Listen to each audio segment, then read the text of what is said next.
It's the Binge Bomb Podcast. Whoa, it's time to talk about our favorite shows from all the streaming networks all across the globe, from Netflix to Hulu to Disney Plus and HBO. Get ready for fun and lots of show reviews. It's Binge Bomb coming to you. It's another episode of your favorite podcast. It's Friday, October 1st. Welcome to the Binge Bomb, Scott. Hey, Dale. How are you? Hey, I'm doing pretty good. It's October 1st, man. September just flew on by. It's spooky season. It is spooky season, and we've got a bunch of spooky things coming up later in the show to tell everybody about. Excited. Hey, here's some interesting news. Football might be coming to Apple TV Plus. This will be a first because it's not new to streaming, because I think Amazon is actually playing some football now. And what we're talking about is DirecTV is likely not to renew a deal with the NFL for their Sunday ticket package that you can kind of add on to your cable subscription. Yeah, Sunday ticket is where you can watch every single game that's being played on Sunday. Open, right? Yeah. Apple is interested, and not only is Apple interested, it's reported that the NFL prefers Apple as the new home for the service. Didn't really say why. I've looked at a couple of things, and they've talked about this, but the reason why they want Apple, maybe they feel like they could do a better job. I don't know. I don't know either. According to the reports, Disney/ESPN, which would make sense, right, and Amazon have also expressed interest. But NFL wants Apple, so we'll see if they can pull the money together. Apparently, they want $500 million more than what the DirecTV is currently paying the NFL to run it. That's a lot of money. It's a lot. Well, football is still making the networks a lot of money. That's why I think the Amazon has Thursday night games. But yeah, this is something that the streamers are taking over a lot of stuff. Yeah, the Tony Awards were streaming this past week on Paramount Plus, in addition to just a 1-hour special on the regular broadcast CBS. So more live programming is moving to the streamers. It's going to force people, especially people that like football, to sign up for something like Apple TV if they want to watch every single game that they want to watch. Right, and from my understanding is that this, I don't believe, is going to be like automatically included in your, if Apple were to get it, your $4.99 a month. So this is going to be an add-on, which I think that makes sense, right? And according to The Athletic, which is a sports website, Apple has a couple of different ways they may want to offer the games, and that's by letting fans purchase their favorite teams out of market games as a whole package, right? And or allow the purchase of standalone games. Well, I like the standalone game idea. That's super great when a friend comes over that wants to watch a certain game, like your sister loves New Orleans. We can get that game just for that one time that she's over at our house, because we're certainly not going to buy a whole season. No, we would not do that. But so I like the buy it as you go plan. Right. Well, we'll see what happens. We'll definitely be following this. It's not usually something we talk about, but as streamers get into more of this live coverage, that's something that's going to make big waves. Yeah. Right, and this is something, there are certain things that you want to watch live, and sports programming is one of those things. You don't want it to run and then say, oh, I'll just watch this later. No, because it's all spoiled because people ruin everything on Facebook like they ruin everything. Exactly.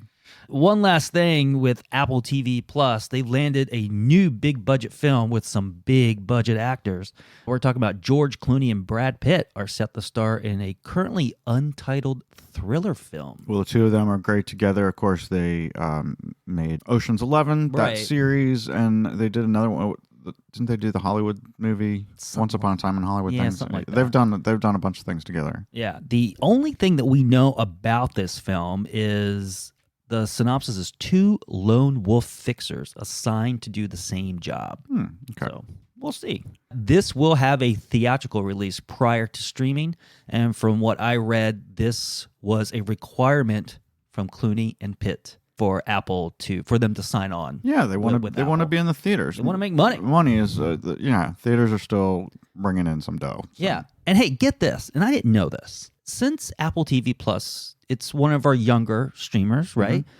They've released 20 original series and films in 2020, 40 so far this year, and it's reported that Apple is set to release a new original series or film every single week next year. Apple has the money to do something like this. They got the money, but in order to do that, it makes me think they got a lot of things in the can already that are ready to just go. Yeah, they're really ramping up stuff, kind of like Netflix. They're really churning out. They want to be the next Netflix, so they're churning out a whole bunch of new stuff. Yeah, and of course there is an impending Hollywood strike looming. I know. I think they're voting today, I think is the day, but we'll have to keep on top of that. It could be that everything's going to come to a screeching halt.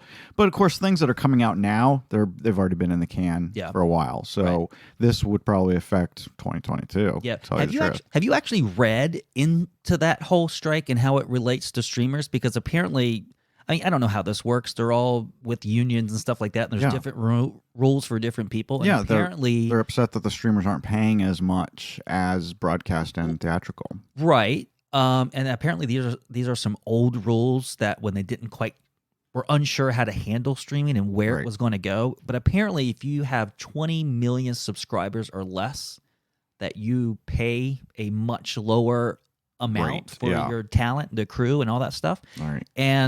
And we know this. Apple reports less than 20 million.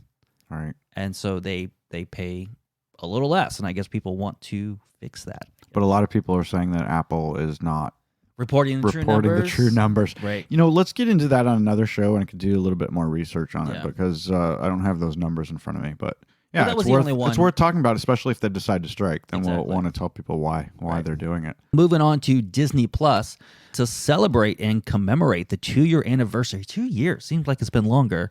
2-year anniversary of Disney Plus. The Walt Disney Company will host a Disney Day on Friday, November 12th. I think this kind of is like Tadum, and we'll talk about Tadum coming up soon, but it feels like this. And in a press release, they say subscribers to Disney Plus will be treated to new content releases across the service's iconic brands of Disney, Pixar, Marvel, Star Wars, National Geographic, and along with special presentations on Disney Plus for fans with sneak peeks about what's to come. Very similar about Tadum, which I think is kind of cool. Yeah, no, this is great. This is great. It's kind of like the upfronts that the networks do for their advertisers, and we'll get to see everything that's coming up in the coming year, I guess. Right. And what's different is that this will be streamed on Disney Plus, unlike Tadum, which was streamed on YouTube. I still don't understand that whole thing. It's weird. That was very strange.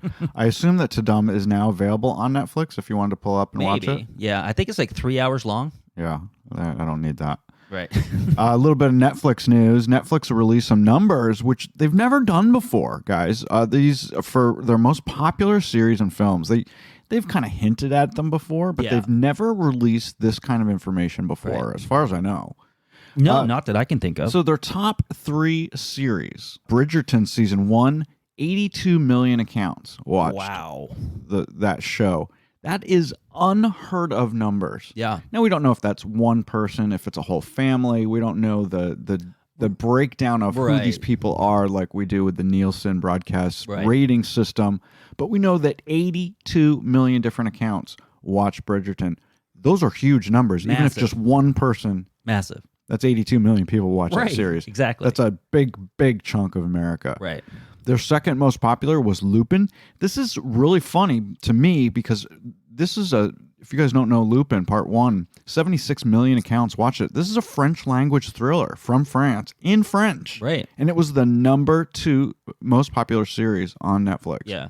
Just goes to show that Netflix is huge in France, I would assume. They're also the number 1 for foreign language films, period. Because I believe outside of English, Korean films are their number 2. They're starting out, and they're massive. Massive. Pretty great. Well, you guys can watch it too. Of course, we have it here, and it's in English subtitles. And number 3 for series for Netflix, The Witcher, Season 1, 76 million accounts, same as Lupin. That's the medieval fantasy series with Henry Cavill, who I just see as Superman, but I guess he can go back in time and do something fun like that. I have not checked out that series. It's older. It's before it predates the Binge Bomb podcast. It does. Which is why we didn't talk about it, but it's still very popular for Netflix. Yeah, because it's been renewed. Very good. Yeah. The top 3 films: Extraction. Sorry, go. 99 million accounts. Almost 100 million people watch that. That's that hardened mercenary mission thing with Chris Hemsworth. That did really well for them. The second one is that Sandra Bullock, the really weird kind of mysterious thing where if you look at it, you'll die. Right. So they had to keep their eyes closed. That's called Bird Box. 89 million accounts watched that movie. And then the third most popular movie that they had on was Spencer Confidential, which is a former police detective returns to Boston's criminal underworld, and it's got Marky Mark in it. Hey. I still call him Marky Mark. Hey. I know his name is Mark Wahlberg, but he's always going to be Marky Mark to me. That one I would like to check out. Yeah. That's kind of, Spencer has been a character. He's been around forever. Right. He's been in movies. There's been TV shows about him. And now Marky Mark is Spencer. There you go. So remember Spencer for Hire? That was on TV. Yeah. Yeah. I know that Extraction is actually on my up next list. I do not have Spencer Confidential, but we should add it because all of these shows predate the binge bump. So we've kind of, if we haven't watched it, we weren't going to watch it because it was too old to talk about. These numbers represents the first 28 days of release. That even tells you how amazing it is. Yeah. That these are the most popular things that they've put out. It's pretty crazy, man. Yeah. Now we're going to talk about Tadam. And we talked about this last Friday. It was this 3-hour special, star-studded. It was going to have previews, teasers, new show announcements, date announcements for things that we've been waiting desperately for. And we just picked out a few. And we'll have these links in our show notes because I recommend that you go and get them. And here are some of the things that they've teased in Tadam is Stranger Things Season 4. Mm-hmm. We've been waiting for that. Bridgerton Season 2. I watched that. That's fun, It right? looks great. Yeah. I mean, they're going to be focusing on some secondary characters, bringing them up into the forefront. Right. And new relationships, of course. Yeah. That's what it's all about. The one that I have been waiting for is Ozark. They finally put the teaser out. Man, it literally picks up right where... should I say what happened? No, you can't say what happens. I think you could say, I wrote down picking up the bloody pieces from the end of season 3. Literally. But I don't think we need to say anything more than that if people haven't gotten caught up with the first 3 seasons of Ozark. If you haven't watched it, I don't know what's wrong with you. If you're a fan of The Sopranos, this would be a great show for you. If you love Jason Bateman and Laura Linney, gotta watch this. They're so good in this, playing characters that I've never seen them play before. Right. So those 3 things, we just got teasers, no dates except next year. Right. The Crown Season 5.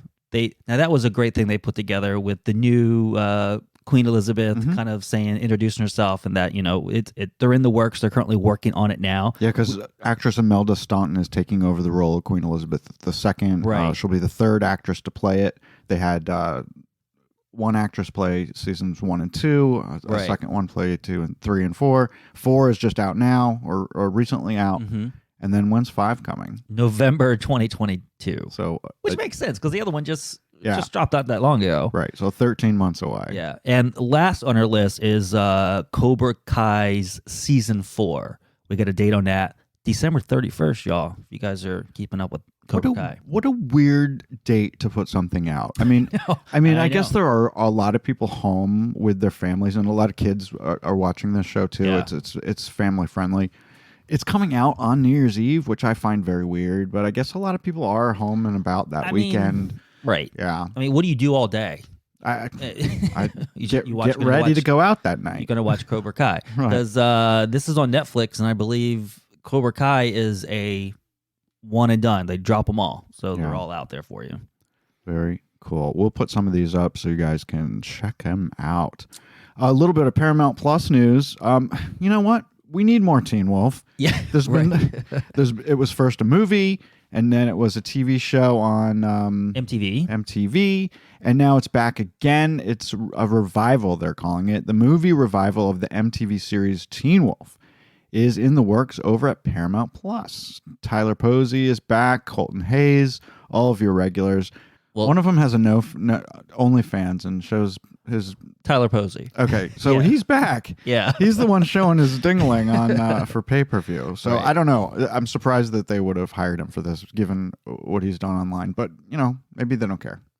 They shouldn't care. They shouldn't care. What's it matter? Teen Wolf is coming back. I want to I used to watch Teen Wolf. We used to watch this series. It was just stupid, crazy CW-ish show. It's very CW-ish. It's very soap opera-ish. And they turn into wolves every now and then. But not only that, the storyline was kind of hokey because it's like one of those things where like anything can happen, and then you got a monster, the Babadook or whatever it is, and like Colton Haynes recreates some of those characters for Halloween. He just did Instagram for his character from Teen Wolf from, I think it's been 4 or 5 years now since it's been on the air. On it. Cool. All right, we'll watch that when it comes on. There you go. When's it coming on? We don't know. We don't know. This is all just been announced, so it won't be until late next year. Got it. Unqualified opinions. All right, we watched a couple of things. We did watch a couple of things over the past week. Let's get one out of the way. Okay. We did watch Apple TV's new news single issue series, The Problem with Jon Stewart. What is your problem with The Problem with Jon Stewart, Scott?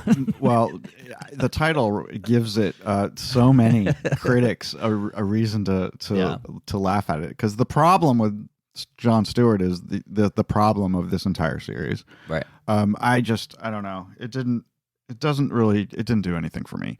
It's very John Oliver-ish, if you guys are familiar with John Oliver's show on HBO on Sunday nights. And it kind of put that together with what Bill Maher is doing over on HBO, and a little tiny bit with what Jon Stewart used to do on The Daily Show. Yeah. And then you get this new series. It's a single issue series where he tackles one issue every other week. Right. It's not even on every week, which is kind of weird that it's almost too much time. People might forget to even tune in to watch it. Right. But we watched the first one. It's very 60 minutes-ish, I think. And it's very heavy. I mean, this one was about veterans in the VA. Veterans not being able to get their health care covered from the burn pits over in Iraq. Right. I mean, that's what it's about. I mean, I will tell you, I learned something. It was very informative. I had no idea these things existed. We need to know about this stuff. I think the problem is what we go into it with an expectation of it's going to be a daily show. And then it's going to be funny. And it's going to be funny. And it's absolutely not. There's a few here and few in between, but for the most part, it's about the issue and ways that we hopefully put an end to the problem. Yeah, no, I get it. And I get what he's trying to do. And I think it's very, I mean, he's standing up for what he believes in, and he wants to bring awareness to these issues. And I think that's really important. There's only one episode out now, but reviewers got to see episode 2 also, which is all about authoritarianism. I mean, this is heavy stuff. Right. They're not talking about fat actresses in Hollywood. They're not talking about even regular politics. This is serious stuff. And I don't know that we need Jon Stewart to be doing this. We already have so many shows that do this kind of stuff. Right. Like 60 Minutes, that's their bread and butter. Right. This kind of stuff. I don't know. I don't think I need this from Jon Stewart, and I think a lot of people are going to be disappointed with this show. Right. Expecting the Daily Show. Right. With the expectation of going into it, it's going to be a Daily Show. Yeah. And that's not what this is. Mm-hmm. And I think it's going to fall flat, right. And I don't think it's going to be on very long. And I feel really bad about saying that, because I think we'll continue to watch it, but I don't know that America's going to continue to watch it. Right. And I was going to say, this is probably not something that I will catch every single time there's a new episode. However, if there is an issue that I might know a little bit about or I care about, I might watch. But probably most of the time I'm going to tune it out because it's not on the subject that I have an interest in. Yeah. And maybe that says something bad about me. It's like maybe I should have interest in all of these stories. Yeah. But you've already got John Oliver doing this, who used to be on The Daily Show, and he's doing it, I think, better than what I saw in this first episode of Jon Stewart's show. But I don't even like John Oliver, so I guess maybe I just don't like these guys. You just don't like them at all. You just don't like them at all. I'll stick with Bill Maher because he's my favorite, and I like his show a lot. All right. Well, we also watched The Foundation, another Apple TV on Plus Apple show. TV Plus. This was something I was looking forward to, but I knew going into it, it was like I'm handicapped in a way because if you've read the books, maybe it's easier to figure out, what's going on. But when we first turned this on, it got to about, I don't know, more than 3/4 of the way into it before I could kind of figure out. I was like, okay, I got the gist of this now. Now I know where this is going, and I dig it. Yeah. Well, tell them what it's about. Well, it's about this guy who is it? Jared Harris, Harry Seldon, right? That's the character. Dr. name. Harry Seldon. Right, who is a mathematician who has been able to put an equation together to figure out the fall of this galactic empire, not right. just and they arrest them, and he brings this other girl who's also a mathematician there too, and it's just freaking weird, man. Anyway, he wants to create what they call a foundation. That way, when the empire does fall, they have something to look back on, to the best parts to rebuild humanity, I guess. There you go. Those are in Dale Blade's words. Yes, it's a lot. The synopsis is: the fate of an entire galaxy rests on the beliefs of Dr. Harry Seldon. Will his conviction save humanity or doom it? There you go. So that's what it's about. It's very futuristic. It's based on the novels of Isaac Asimov. These were hugely, hugely popular science fiction novels starting way back in the 1940s, and he wrote well into the 1980s these foundation books, prequels and jump aheads and side stories. I, Robot, which was a movie with Will Smith, was from the same universe. But this is the foundation, is the basic foundation of this whole world. But it jumps around many thousands of years. Right. You go forward, you go backwards, you go forward. In the very first episode, I think we jumped only about 35 years. Yeah. But there's so many things that they're going to cover in this epic tale. What Apple TV is trying to do with this series is create the next Game of Thrones. Right. It's pretty obvious. They're putting a lot of money behind this. Apple paid $50 million for the first 10 episode season. Jeez. And there's a lot. You can see the money on the screen. $5 million an episode. It's very huge. It's very epic looking. I don't think it's for everyone. I think you have to love science fiction and you have to like thinking, because you've got to listen to every word that they're saying to understand what's happening. And I do say that my only criticism of this thing is I do find it sometimes hard to understand the actors because of their accents. I find that with most English actors, there's a lot of English pay accents. Attention. Plus, this movie was made in Ireland. This series is filmed in Ireland, so they're probably using a lot of Irish actors too. I don't know. The producers want to tell this whole epic story in 8 seasons, so there's 80 episodes that they would like Apple to do. Apple, as far as we know, has not signed on for that many seasons. We only know about season 1 now. We don't know if there will be a season 2. There are 2 episodes out. I believe a 3rd episode comes out today. Correct.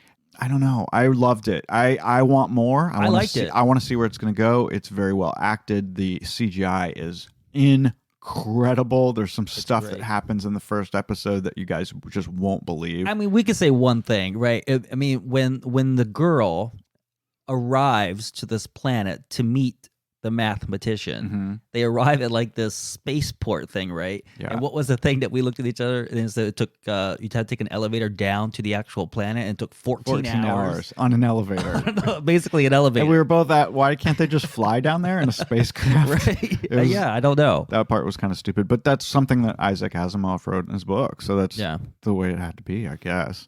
Another great thing about this, if the visuals are great, the acting is great, but Bear McCreary is doing all the music for this. The theme song is amazing. He does all the scores for all the scenes too. You guys, if you're fans of The Walking Dead or the rebooted Battlestar Galactica, you'll know his music. He's really great at music. I think one of the scores, best one of the best scores, The Walking Dead intro. I love. That's the same guy. I purposely watch it so I could listen to it. Yeah, same guy that did Foundation. So I give this a definite B+ so far. Just after watching 1 episode, maybe we'll watch the other 2 episodes tonight.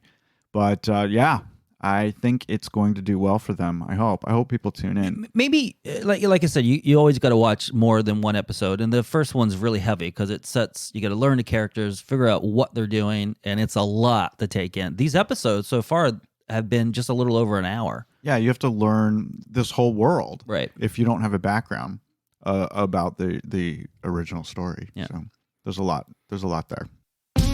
New shows are coming your way. It's coming soon. We have a few notable trailers that I think are cool and new shows and series that we think are notable enough to be mentioned and that you should put on your calendar to look out for. And all of these, well, the first couple at least fit with this Halloween season that we're coming up into. Really? So, well, certainly The Girl in the Woods. Yeah. Well, the first one is October 21st on Peacock, a new series, The Girl in the Woods. Set in the Pacific Northwest, The Girl in the Woods follows Carrie's escape from her mysterious cult-like colony that guards the world from monsters hidden behind a secret door within the woods. It's very super creepy. Yeah. And it starts just, a week before Halloween. So it's kind of a thriller, kind of horror story, basically. And Cal Penn's in it, so I want to see it. Yeah. It looks really good. We'll put the trailer up on our Facebook page so you guys can check it out. This kind of creepy, kind of scary stuff. Right. Looks fun. It looks fun well made. I think it's worth the watch. I don't know. I tried to find how many episodes there were. I couldn't find it. But it's I believe it's like a short series, almost like a mini series. So don't expect like 10. Okay. I think it's much smaller than that. All right. Well, we'll let you know when it gets closer. Yeah. Coming to Netflix on November 3rd is The Harder They Fall. Now, this is one of those, it's like a really freshened up Western, like a cowboy, Western cowboy movie. That's what it is. Kind of like Hateful Eight, if you've ever seen that, on the kind of like those similar lines. But this is with Idris Elba and Regina King. It looks very Quentin Tarantino-ish. Yeah. For sure. It's not your average Western. No. And the trailer starts out with the Regina King kind of being like this boss of these cowboys. Mm-hmm. And she breaks out her friend from a prison cell on a moving train. Yeah. And then like all hell breaks loose from there. No, it's very wild. It's very action-packed and fast, and it looks like it's going to be a lot of fun. Yeah. Also on Netflix, coming December 24th, I am looking forward to this. It's called Don't Look Up, another Earth is Doomed film. It seems to be what everyone is wanting to watch these days, but this one is all about the freaking cast, man. So this is the story of two low-level astronomers who must go on a giant meteor to warn mankind of an approaching comet that will destroy planet Earth. We've seen this comedy, doomsday. It's definitely a dark comedy, right? But just tell them who is in this movie, because it's really hard to believe that all these people are in it. This is what's going to make this film like so awesome. Leonardo DiCaprio, Timothée Chalamet, I think that's how you pronounce his name, Jennifer Lawrence, Meryl Streep, who plays the president in this film, Jonah Hill, Kate Blanchett, Ron Perlman, Matthew Perry, Michael Chiklis, Tyler Perry. The list goes on and on. I got tired of typing. So Ariana Grande. I mean, the list goes on and on. This is a really fun movie. Again, I don't understand the date. It's coming out on December 24th. That's Christmas Eve. I don't know that it's a Christmas Eve movie. It's not the kind of thing I want to watch on Christmas Eve, but I do. Oh, it would be fun. No, but I do want to watch. We're not going to sit around watching this movie on Christmas Eve. Why not? Well, because we're going to be busy at a party and stuff. But it's Don't Look Up is... We're definitely going to watch it. Yes. I just don't know about Christmas Eve. Right. I just don't understand putting it out that day. But maybe it works for them. But I don't know. We get about one of these types of films a year where it's really not even about the story. It's the freaking cast. Yeah, the cast is amazing. It's pretty awesome. Yeah. So I will put up the trailer too for this because it's super fun. There's a couple trailers. Actually, a couple trailers out for this one. And I didn't like this one you showed me today as much as I liked the other one that I saw. So I think the one that I added today was the new trailer from Tadum. Yeah. All right. Well, I'll put them both up so you guys can decide which one you want to watch. And last on our list, coming to Disney Plus on December 29th. And this is a series that's going to get you through your fix of when The Mandalorian is in production before it comes back. And it's called The Book of Boba Fett. And this is a new spin-off series from The Mandalorian featuring the bounty hunter. Is it Boba? I want to say it's Baba. It's Boba not Fett. Baba. It's Boba. Boba Fett. Who the hell are you? I don't know. Not a Star Wars fan. I'm not a huge one, but I do like The Mandalorian, and this is on those same similar lines, just a different point of view. Yeah. So what I want to know, and we don't really know a lot about the Boba Fett series, but I believe it's going to be a lot like The Mandalorian because The Mandalorian and Boba Fett are kind of basically the same thing. Same thing. They're both kind of bounty hunters. So I don't know how this is going to be different, but I hope that it's very different from The Mandalorian because if it's just the same old thing, it doesn't really make The Mandalorian special anymore. Right. So I want it to be a totally different look and feel than The Mandalorian has. Oh man, I was actually hoping it would be similar in look because I don't know. It's like little mini movies when you watch The Mandalorian. And it's also probably at some point I would think that there's going to be some crossover. Maybe The Mandalorian and Boba Fett will get together at some point. Let's hope they don't ruin it like The Walking Dead did with Fear the Walking Dead, and people go here and people go there and. Well, a lot of people love Fear the Walking Dead. It has huge fans. Just because we don't like it doesn't mean that it's not good. So yeah, that's a whole nother story for another time. Anyway, that's it. We have 2 films coming up that you should be watching this week. We're gonna tell you what to watch this week. It's time for Up Next. All right, you guys know the first one. We've talked about this before. Finally premieres today, The Many Saints of Newark. This is a look at the formative years of New Jersey's gangster Tony Soprano. Super psyched. Watch this. I know you've been trying to get me to binge 10 seasons of The Sopranos because I haven't seen it prior to this, and I didn't do it. Well, maybe you can watch this since it is a prequel movie about how Tony Soprano came up as a teenager, how he got into his world of crime. And then watch the series, and you'll just watch it in order, right? That's the way it's supposed to be done. That's the way to do it. Anyway, what's very notable about this, of course, David Chase is the original creator of The Sopranos. This is his baby. He's not happy that it's on HBO Max today. Right. He would like people to go see it at the theater. He made it for the theater. And guess what? If you guys want to, you can go see it at the theater because it's at theaters as well as HBO Max today. Yeah, this is a day and date one. Yeah, and Michael Gandolfini, who is the son of the guy who originally played Tony Soprano on TV, he is playing his father's character as a younger man, which is great. Also, Ray Liotta, who is so good in all mobster films. He is so good at that character, that type of character. Yeah, so he's in this. So I'm super excited about this. I don't know if we'll watch it today, but we're going to definitely watch it. It's on our list for sure. Yeah. I'm very excited about this next one. Can I talk about this? Yes, you may. Also, over on Netflix, also available today, October 1st, is a new film called Made, which is a very heartwarming kind of sad. It's sad, but also I think there is a happy ending. I think so. This is after fleeing an abusive relationship, a young mother finds a job cleaning houses as she fights to provide for her child and build them a better future. The whole thing about this is that she's trying to get custody away from her abusive husband, but she never did file a police report. Right. So because of the way the friggin' law works, it's very hard to keep a child away from an abusive father if there's no record of him being abusive. Right. And so that's what this is all about. And her kind of different people in her life who are trying to help her fix this wrong. Right. But what's really great about this actress who's playing the title role of the maid is Margaret Qualley. Her mother is Andie MacDowell, who I love. She's been in so many things, St. Elmo's Fire and Groundhog Day and every million movie that I love. The Muse, which is one of my favorites. They're mother and daughter in real life. And this is the first time that they've ever acted on the stage, in any production before. Because they're playing mother and daughter in the movie also. In this movie. That's right. So that's kind of fun. So looking forward to that. I'm ready to watch this one. And can we finally say, I'm a fan of Nick Robinson. And I believe that this is his first project, whatever series or film, where he is not a high school student. He's finally grown up. What is and he? The guy's is he playing like 30 the bad? Years old. Is he playing the bad guy? Bad husband? I believe he's the abusive husband. Yeah. Okay. So cool. All right, there's that. Those are your 2 new things. That's right. That's going to do it for us today, folks. Thank you for listening, of course, to this episode of the Binge Bum Podcast. If you like our show, be sure to rate us wherever you like to listen to your favorite podcast. We will be back next week. And in the meantime, happy binging, y'all.